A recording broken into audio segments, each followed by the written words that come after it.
बिस्मिल्लाहिर्रहमानिर्रहीम। अस्सलाम वालेकुम व्यूअर्स। आज की मार्केट अपडेट वीडियो के साथ इरफान अमान आपकी खिदमत में हाजिर। तो पिछले कुछ दिनों से हम देख रहे हैं कि इंडेक्स कॉन्टिन्यूसली एक डाउनवर्ड ट्रेंड में है और right now the index is trading at 42,688 level.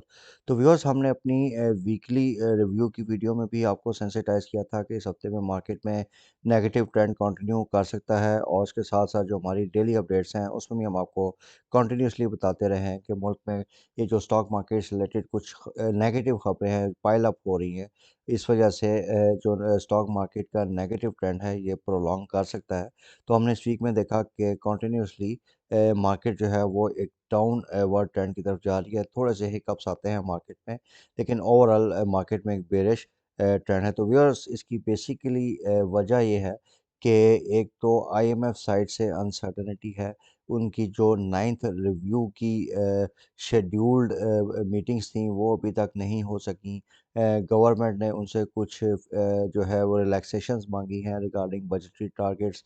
तो उस पे ये भी उनसे नेगोशिएट कर रहे हैं। तो इस वजह से आईएमएफ की साइड पे अभी थोड़ा डिले आ रहा है। इसी तरह ये जो भी एक खबर आई कि पाकिस्तान का जो डिफ़ॉल्ट रिस्क बढ़ गया है, उसने भी इन्वेस्टर्स के जो है कॉन्फिडेंस को काफ़ी डेंट किया है। तो इन न्यूज़ की वजह से बेसिकली मार्केट अभी नीचे है। तो व्यूअर्स, एक चीज़ यहाँ पे समझने की ये है कि जिस मुल्क में पॉलिटिकल स्टेबिलिटी नहीं होती, वहाँ इकोनॉमिक स्टेबिलिटी भी नहीं आ सकती। तो ये जो पॉलिटिकल अनरेस्ट है, this is the main cause जिसकी वजह से ये आप देख रहे हैं कि ओवरऑल आपकी इकोनॉमी बैठ रही है। तो viewers, what's the way forward? अभी यहाँ से मार्केट्स का क्या बिहेवियर हो सकता है, इसका थोड़ा एक एनालिसिस मैं आपके सामने रख देता हूँ। तो व्यूअर्स देखें, जो सऊदीया के क्राउन प्रिंस का विज़िट पोस्टपोन हुआ था, तो उसमें देखें एक चीज़ आपने ज़हन में रखनी है कि वो विज़िट कैंसल नहीं हुआ है। अभी आज भी फ़ॉरेन ऑफ़िस की एक स्टेटमेंट आई है जिसमें उन्होंने कहा है कि जी इसकी डेट्स अभी फाइनलाइज़ हो रही हैं, तो it is most likely at some point time, maybe next month, ये आपका विज़िट मटीरियलाइज़ हो जाए। इसी तरह जो आईएमएफ के 9th रिव्यू से रिलेटेड थोड़ी-सी डिलेज़ आ रहे हैं, तो ये भी hopefully in the coming month, और हो सकता है इसी मंथ में ये चीज़ कंक्लूड हो जाए, और आईएमएफ के प्रोग्राम से जो हमें ट्रांच मिलनी है वो हमें इंशाल्लाह रिसीव हो जाएगी। उसका काफ़ी स्ट्रॉन्ग चांस है। तो बेसिकली ये जो 2 रीज़न्स मैंने आपको बताई हैं, दे इंडिकेट कि अभी जो आपकी मार्केट से रिएक्ट कर रही हैं या साइडवेज मूवमेंट में है, वो इन थोड़ी सी नेगेटिव न्यूज़ की वजह से हैं, लेकिन दोनों साइड पे अभी होप है। और इंशाल्लाह आइंदा आने वाले दिनों में हम देखेंगे कि जैसे ही फ्रेंडली कंट्रीज़ की सपोर्ट है या आईएमएफ की साइड से कोई अच्छी न्यूज़ आती है, तो एकदम से मार्केट में हम एक बाउंस बैक भी दे सकते हैं। तो ये जो भी आप मार्केट में डाउन साइड देख रहे हैं, this is a good opportunity to accumulate good dividend yield stocks. और इसमें आपने डे ट्रेडिंग नहीं करनी है, और जो आप एक्यूमुलेशन करेंगे वो at least 3 to 6 months time horizon में करें, तो इंशाल्लाह you will get good gains from these levels. थोड़ा सा 42,500 और 42,000 की रेंज मैंने आपको बताई थी कि मार्केट इन लेवल्स तक रिट्रेस कर सकती है। तो जहाँ से भी अगर आपको थोड़ा फर्दर मार्केट में टिप मिलती हैं, तो जो शेयर्स टाइमली हम आपके साथ अपनी यूट्यूब वीडियोज़ में या व्हाट्सएप ग्रुप में शेयर करते रहते हैं, तो आप उनमें अपनी एक्यूमुलेशन करके उनको होल्डिंग में रखें। और इंशाल्लाह आइंदा आने वाले दिनों में जैसे ही थोड़ी-सी क्लैरिटी आती है, तो इंशाल्लाह ये जो आपकी जो बाइंग करेंगे इन लेवल्स पे, ये आपको अच्छे गेन्स दे सकती हैं आइंदा आने वाले दिनों में। स्टॉक मार्केट में ना मंदी परमानेंट होती है, ना तेज़ी परमानेंट होती है। एक सेंटिमेंट होता है, और इसकी भी एक टाइम आप समझ लें कि जैसे ही मार्केट में कोई पॉजिटिव ट्रिगर आएगा, तो उसी तेज़ी से मार्केट जो है वो दोबारा बाउंस बैक कर जाएगी। तो व्यूअर्स, मार्केट में कल 2 मेन न्यूज़ आई। एक तो यूनिटी से रिलेटेड थी कि जिसमें उसके ऑडिटर का रेज़िग्नेशन आया, और उसके साथ-साथ जो एसईसीपी की तरफ से उनकी कुछ इन्वेस्टिगेशंस होती थी, उस पे कंपनीज़ ने स्टे लिया। तो उस वजह से हमने देखा कि यूनिटी में काफ़ी नेगेटिव सेंटीमेंट आया, और ये तकरीबन 22-23 रुपए के लेवल से अब ये डिक्रीज़ होके तकरीबन अभी ये 17 रुपए के लेवल पे ट्रेड कर रहा है। तो बेसिकली आज कंपनी ने उसमें क्लैरिफ़िकेशन दी है, और उस क्लैरिफ़िकेशन में उन्होंने ये बात की है कि ये जो ऑडिटर का रेज़िग्नेशन आया है, उसकी रीज़न ये है कि जो ऑडिटर को जो टाइमली उसने रिपोर्ट्स फाइनलाइज़ करनी थी वो ना करने की वजह से ऑडिटर ने रिज़ाइन किया और ऑडिटर ने ये प्ली ली है कि वो जो रिपोर्ट्स टाइमली बेसिस पे नहीं फाइनलाइज़ कर सका, उसकी वजह ये थी कि कंपनी की तरफ से उसको डेटा जो है उसकी जो रिक्विज़िशंस होती हैं, वो टाइमली बेसिस पे नहीं दी गई। तो इस सिलसिले में कंपनी ने क्लैरिफ़िकेशन दी है कि उनका जो ईआरपी है या उनका एक सॉफ्टवेयर होता है, वो उन्होंने नया सॉफ्टवेयर इंस्टॉल किया है और उसमें थोड़ा-सा डेटा माइग्रेशन में टाइम लगा, जिसकी वजह से जो है रिपोर्ट्स में थोड़ा-सा डिले आया, लेकिन अभी न्यू ऑडिटर्स अपॉइंट हो चुके हैं और it's the process is back on track. और इसमें अपडेट ये है कि 22 नवंबर तक की डेट है इनके पास और जो एसईसीपी की डेडलाइन है वो 29 नवंबर की है और बाय 29th इन्होंने जो है अपने अकाउंट्स फाइनलाइज़ करने हैं, जो कि हाईली अनलाइकली लग रहा है। लेकिन व्यूअर्स इसमें देखें कि कंपनी में कोई बड़ा फाइनेंशियल लॉस नहीं हुआ या कोई ऐसी एडजस्टमेंट्स नहीं हो रही जिसकी वजह से इसके प्रॉफिट एंड लॉस इफ़ेक्ट हो और ऑडिटर्स ने रिज़ाइन किया हो। ये सिर्फ़ एक सॉफ्टवेयर की माइग्रेशन की वजह से अकाउंट्स जो हैं ये टाइमली सबमिट नहीं कर पा रहे, तो इसमें मोस्ट लाइकली इनको जो है एसईसीपी की साइड से शायद एक्सटेंशन भी मिल जाए।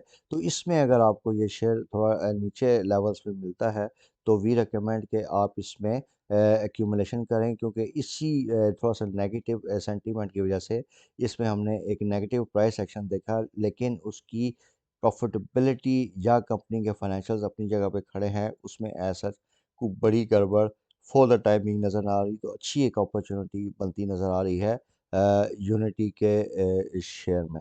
इसी तरह व्यूअर्स जो ऑयल सेक्टर से रिलेटेड एक अपडेट ये है कि सर्कुलर डेट मैनेजमेंट प्लान एक सबमिट हुआ था टू द कैबिनेट और कैबिनेट ने उसको जो है अभी पोस्टपोन किया है और उसको उन्होंने कहा है कि जी इस पे फर्दर डेवलपमेंट या इसकी फर्दर कंसिडरेशन की ज़रूरत है, कुछ एस्पेक्ट्स हैं जिस पे फर्दर उनको क्लैरिफिकेशन चाहिए, तो उसकी वजह से उन्होंने उसको टर्न डाउन किया है। तो व्यूअर्स ओजीडीसी पीपीएल और स्विच साउथ, स्विच नॉर्थ, ये देखें अभी ये जो प्लान बाहर आया तकरीबन 1.6 ट्रिलियन रुपीस का सर्कुलर डेट है। इसमें कुछ सकूक का जो है वो इशू होगा, नॉन कैश सेटलमेंट्स होनी है और फिर एक स्ट्रॉन्ग पॉसिबिलिटी बन रही है कि इस सर्कुलर की डेट सेटलमेंट के लिए ये कंपनीज डिविडेंड पे आउट भी करें।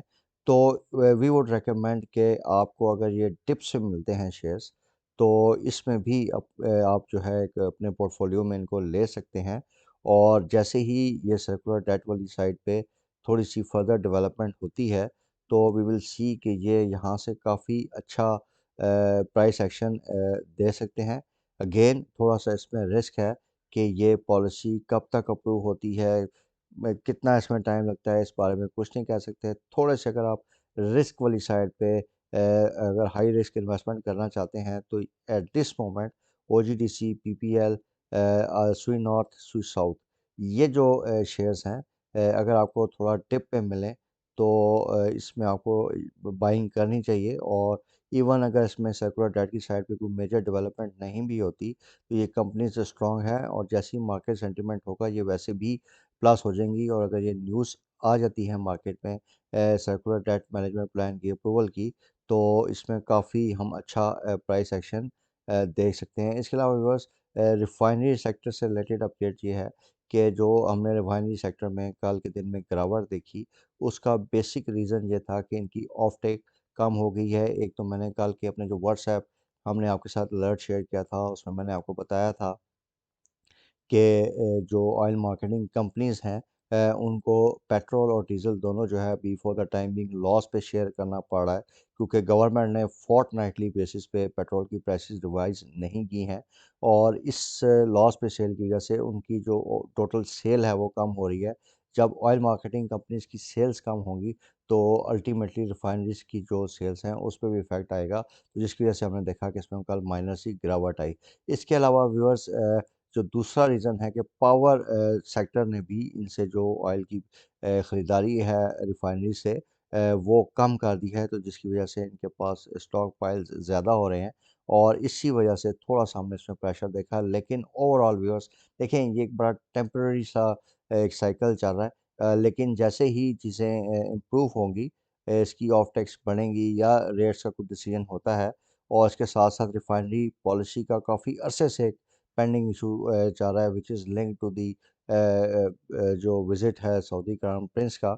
तो इसमें भी अगर डेवलपमेंट्स होती हैं तो आपकी जो अटक रिफाइनरी, नेशनल रिफाइनरी, अटक पेट्रोलियम, पीएसओ, इन शेयर्स में हम काफ़ी अच्छा प्राइस एक्शन देख सकते हैं। वंस अगेन इसमें भी थोड़ी-सी अनसर्टेनिटी है, थोड़ा-सा इन्वेस्टमेंट में रिस्क थोड़ा ज़्यादा है, लेकिन होल्डिंग पॉइंट ऑफ व्यू से वी सजेस्ट कि अगर आपको ये शेयर्स भी इन लेवल से थोड़ा डिप पे मिलते हैं, तो आप इनको भी अपने पोर्टफोलियो का पार्ट बना सकते हैं। और जैसे ही इनमें कोई पॉजिटिव डेवलपमेंट हुई, तो इंशाल्लाह आइंदा आने वाले टाइम में इन लेवल से आपसे काफ़ी अच्छा जो है वो रिटर्न आपको दे सकते हैं। तो व्यूअर्स, बैंकिंग सेक्टर का मैंने आपको बताया था कि उसमें रिटर्न्स नो डाउट अच्छी हैं, लेकिन ये जो रिवाइज़ बजट आने वाला है, इसमें एक चांस है कि इन पे सुपर टैक्स ना लगा दें, तो इस वजह से थोड़ा-सा भी हमने बैंकिंग सेक्टर को अवॉइड करना है। इसी तरह टेक्सटाइल सेक्टर की एक्सपोर्ट्स क्योंकि कम हो रही हैं, इसी वजह से टेक्सटाइल सेक्टर में भी इतना चार्म नज़र नहीं आ रहा।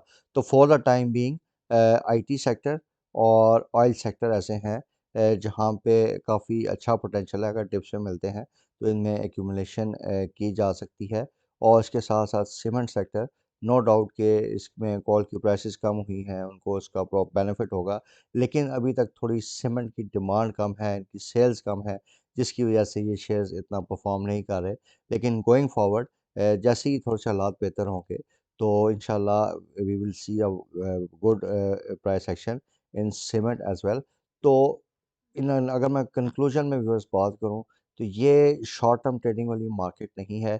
यहाँ पे अगर आपको टिप्स पे अच्छे रेट्स पे शेयर्स मिलते हैं, तो इनमें सर्टेन ट्रिगर्स हैं जो कि मैंने आपके साथ डिस्कस किए। तो जो भी आप इन्वेस्टमेंट करें, आप 3 से 6 महीने का टाइम आपने मैक्सिमम अपने ज़हन में रखना है। हो सकता है कि ये 15 दिन, 20 दिन में भी आपको अच्छा गेन दे जाए, लेकिन इस टाइम फ्रेम के साथ आपने इनमें इन्वेस्टमेंट करनी है और इसको होल्डिंग पर्पसेस के लिए आपने इन शेयर्स को रखना है। इंशाल्लाह काफ़ी कवी चांसेस हैं कि ये जो शेयर्स मैंने आपको बताए हैं या सेक्टर बताए हैं, ये जो इसी टाइम फ्रेम में है, इसके अंदर अंदर आपको एक बड़ी अच्छी रिटर्न दे जाएंगे from these levels. So viewers, I hope कि जो इस वीडियो में इंफॉर्मेशन मैंने आपको प्रोवाइड की है, वो ओवरऑल आपकी ट्रेडिंग स्ट्रैटेजी या इन्वेस्टमेंट के लिए आपके लिए यूज़फुल होगी। अगर आपका किसी किस्म का कमेंट, क्यूरी या सजेशन है, तो please feel free to contact me on the WhatsApp number provided in the video description. Thank you very much viewers for your time. Allah Hafiz.